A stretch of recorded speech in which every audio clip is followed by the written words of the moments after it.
I'm very much going to focus on the issues as we see them in the children's clinic for children and young people. But for those of you who perhaps weren't diagnosed until adult life, I suspect many of you can reflect back and think that in retrospect, many of you probably did have symptoms in childhood. So it's a relatively uncommon condition in children, although, as I say, and you'll be the experts in this, but I think many adults do report that retrospectively they did have symptoms in childhood. And just to give you a bit of a flavour of the relative numbers that we see, in our clinic in Birmingham we see just over 100 boys with Duchenne, but we have fewer than 10 boys with Becker muscular dystrophy at the moment in the clinic. And I see boys from birth to 16 or 18. And I'll come back later to explain a bit about why I've put 7+2 there, because that's a bit coded, isn't it, really? And again, as you've heard from David, it's so important to emphasise that the spectrum of the motor symptoms is so wide. So the more severely affected boy or young man with Becker muscular dystrophy will be not very different from those at the very best end of the Duchenne muscular dystrophy spectrum. And that's why this term dystrophinopathy is sometimes a useful one for us as doctors to use. And then at the other end of the spectrum, there will be boys who have very little in the way of motor symptoms, problems with their walking and weakness at the time when we see them. So I'll just run through the symptoms that we see in the clinic in children. And the ones you would think about immediately are those with the motor symptoms, the problems with the muscles themselves. But as I'll come back to say, in fact, that's not always the way in which children present and become diagnosed with Becker muscular dystrophy. I think that's probably different from adults. But the motor symptoms are very similar to the ones you've already heard about. So some boys do tend to walk on tiptoes and may do that from a very early age, and that may be the only symptom that they present with. There are lots of other reasons for children to walk on tiptoes, but Becker muscular dystrophy is one of the ones that a paediatrician should be thinking about. Muscle cramping with exercise, again, you've heard about that as a symptom in adults, and that's not an uncommon symptom in children and young people. And the calf enlargement as well may be something that parents notice from quite early on. Although the significance of that is not always apparent, particularly if there's been no family history of the condition. And most of the boys that we see, their parents have probably never heard of muscular dystrophy at all, let alone Becker muscular dystrophy, so it is a new thing for them. Then as time goes on, some of those children will have difficulty with running and climbing, so they can manage to join in with activities at school, but the sort of more active end of those symptoms is more difficult. And as I've said, the condition is a very wide spectrum, so those boys who are most severely affected may be struggling to walk by the time of transition into adult services, so by 16 to 18 years or so. So that's kind of the typical presentation, if you'd like.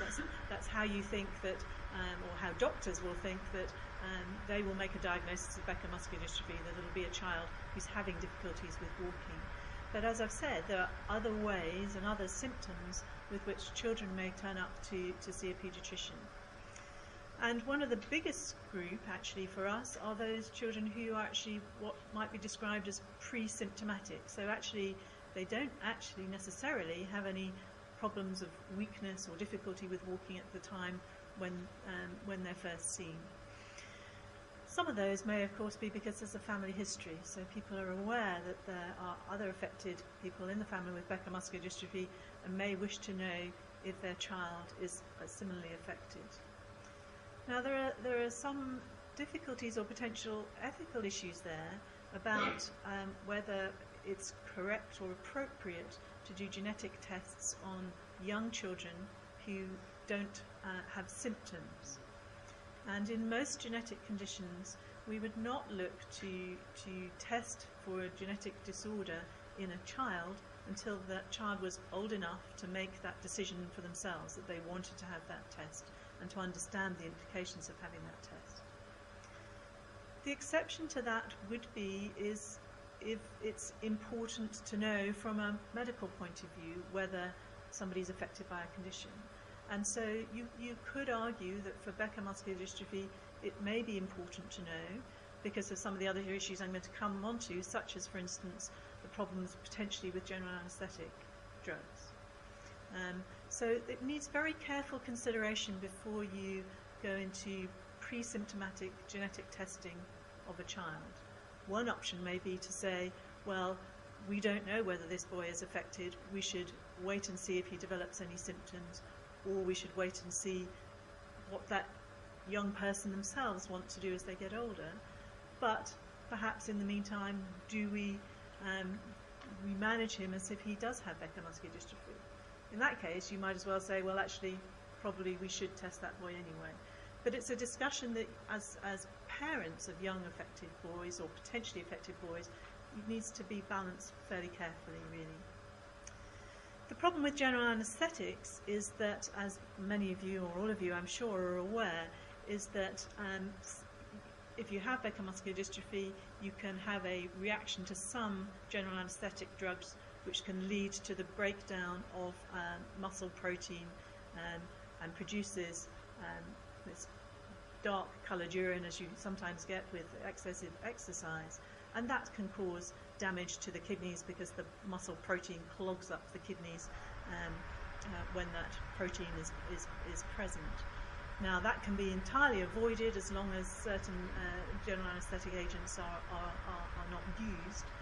So this in general only occurs if a pre-symptomatic person is given a general anaesthetic with those drugs, and we have seen that. We have seen a boy who's having a minor operation, completely unconnected with muscular dystrophy, and then has a severe reaction to anaesthetic, and then you're able to make the diagnosis later on in that boy. And you obviously want to avoid that happening if you can.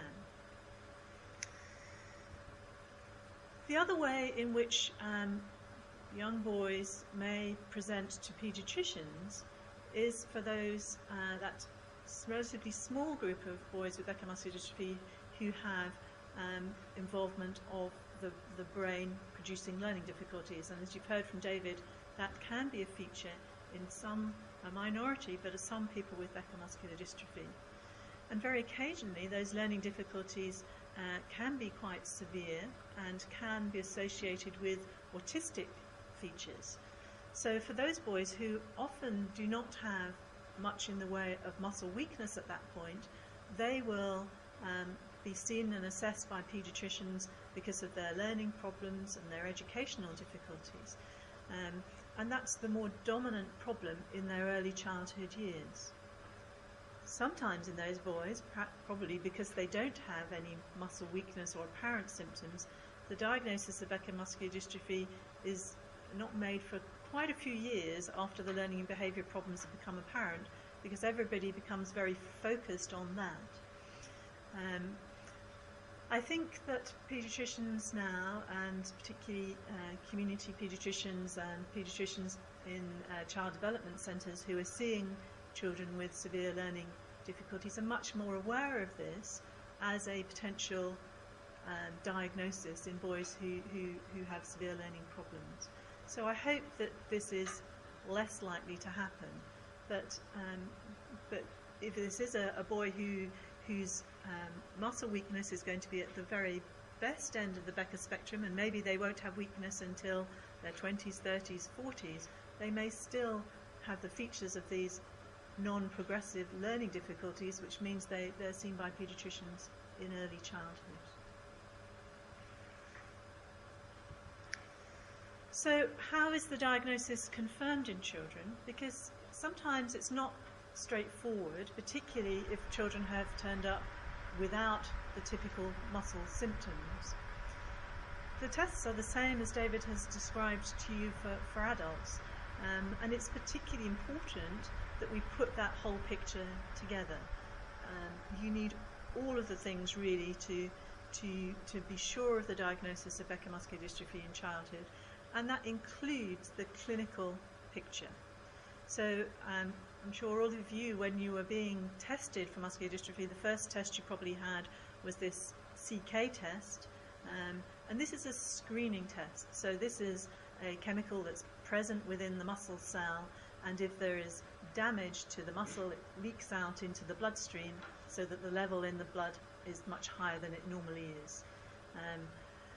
So the normal level in the blood is usually several hundred, perhaps 200, and in people with muscular dystrophy the level will be several thousands. It might be 5, 10, 20,000. That sometimes worries people, but the level itself isn't dangerous. It doesn't tell anything about the severity of the muscular dystrophy. It just tells us that somebody has a muscular dystrophy, and then we need to go on and do the specific tests to confirm the type of muscular dystrophy. So there are 2 specific tests that are done, and not everybody needs to have both tests. So for most people, the genetic test, a blood test looking at the DNA, will be enough. But for some children and some adults, we also do a muscle biopsy because that helps us be firmer in the diagnosis. And then, as I've said, it's absolutely vital that we look at the clinical picture. So if I see a young child who I think has definitely got a dystrophinopathy, so they've got Duchenne or Becker,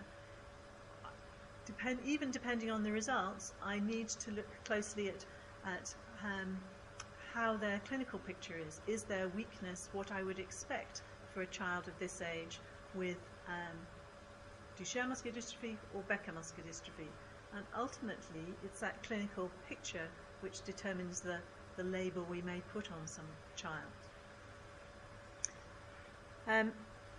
I'll just very briefly go through this, and David has been through the genetics with a very good introduction. So this really is building on the Lego blocks theory, and this is just to try and explain how the results of the genetic test can help us say whether this is more likely to be Becker muscular dystrophy or whether it could be Duchenne muscular dystrophy.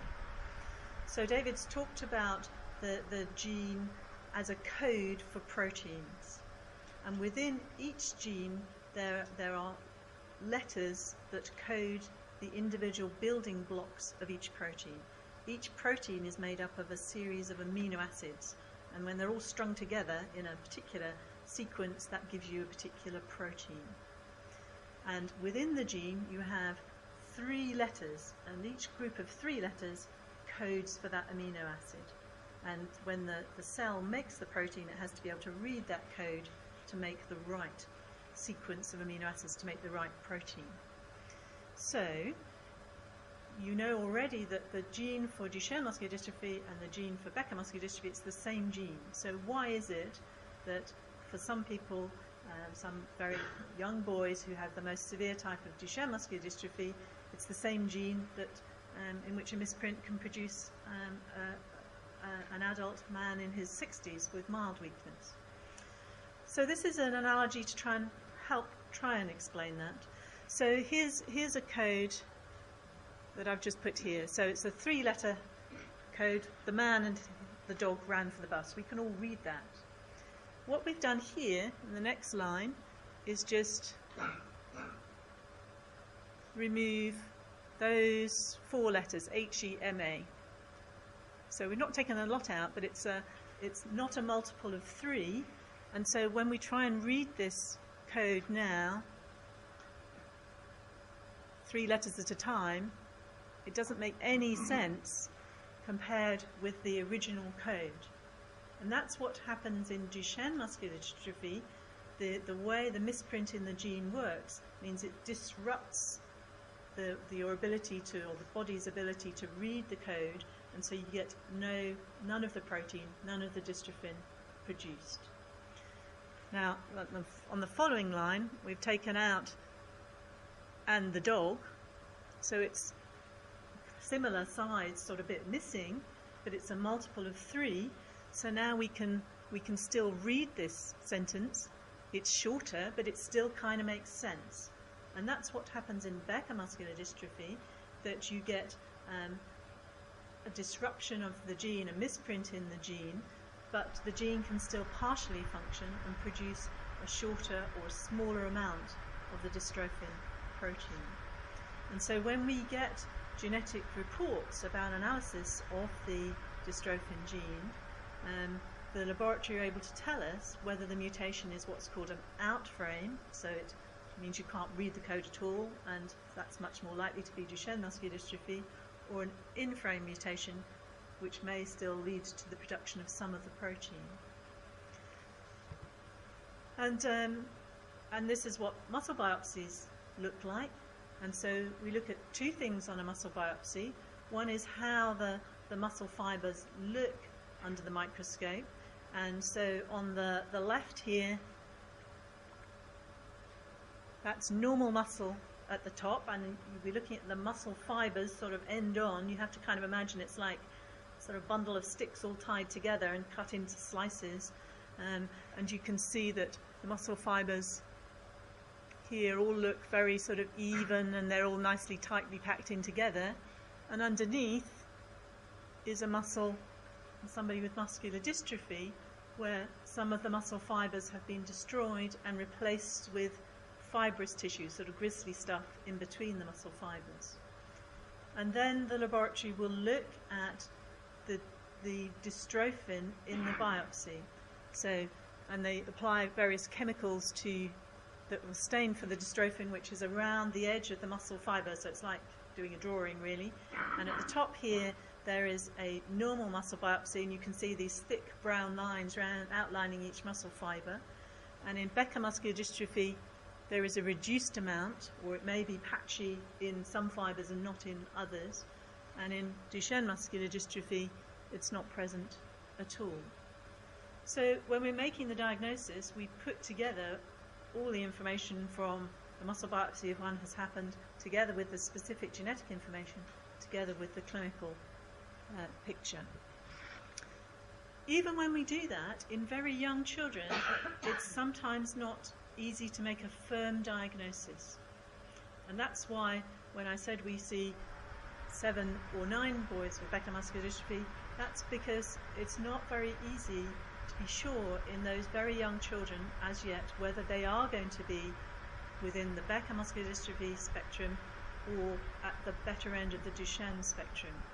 And that's particularly true in a very young child who's perhaps only 2 or 3 years old, particularly if they have quite severe learning difficulties, and that's why they've come along in the first place,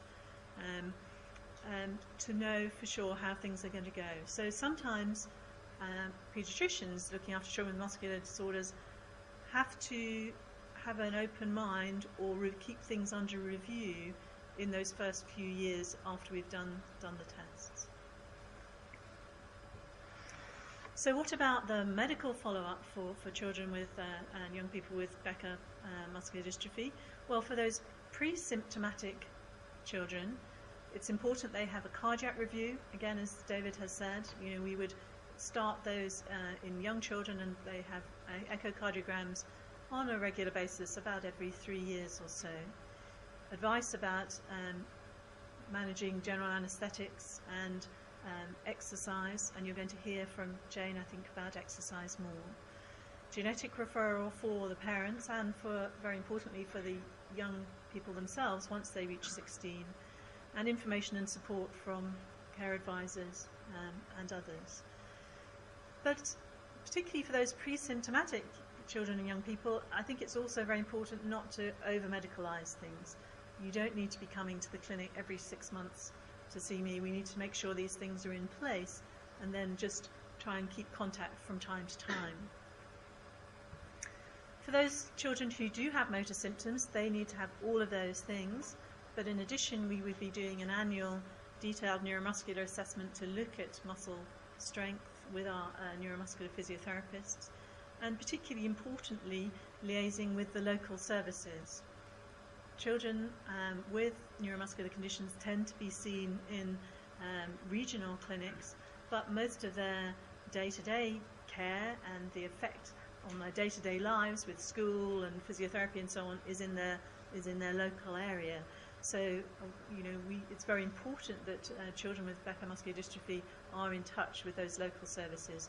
One of our roles in the neuromuscular clinic is to liaise with your local physiotherapist, your local community paediatrician, and with schools. So what do schools need to know? Becker muscular dystrophy is not a common condition. The vast majority of schools will not have heard of this condition, will not have had a boy with Becker muscular dystrophy in the school. So it's very important that they have that information and knowledge, and our care advisors are very good at going out to schools and talking things through. And like everything else, just knowing about conditions helps, and schools are less worried then. Usually the local physiotherapist will visit the school and talk about the needs, particularly for those boys and young people who have motor difficulties, particularly in secondary schools, and plan ahead for transitions into college. It's important to think about what is realistic and appropriate for a boy to be doing in PE. We don't want boys to be either over-exercised to the point of muscle damage or to be richly humiliated in PE, as many of us maybe have been in the years gone by. But it's also important for boys to remain healthy and fit. For those boys with learning and behaviour support, it's important that the school understands the context of their learning difficulties within the diagnosis of Becker muscular dystrophy. And the other important role for us in the clinic is helping you as parents and young people keeping up with the new developments. And you're going to hear much more about this from Marita, but MDC are clearly the great source of support and information. Cheetah and MD, it's worth being aware of their website. There's information there about the registries and good summary links to all continuing trials. And Marita has mentioned the North Star network. This was initially set up for boys with Duchenne, but has been extended now into a range of other neuromuscular conditions, including Becker muscular dystrophy. And as a group of paediatric focused clinicians who've been looking after the younger boys with Duchenne, we meet regularly to discuss the management and the medical follow-up of boys with Duchenne and Becker muscular dystrophy, so that whichever neuromuscular clinic you're going to with your son with Becker muscular dystrophy, you will be having a standardized assessment and a standardized program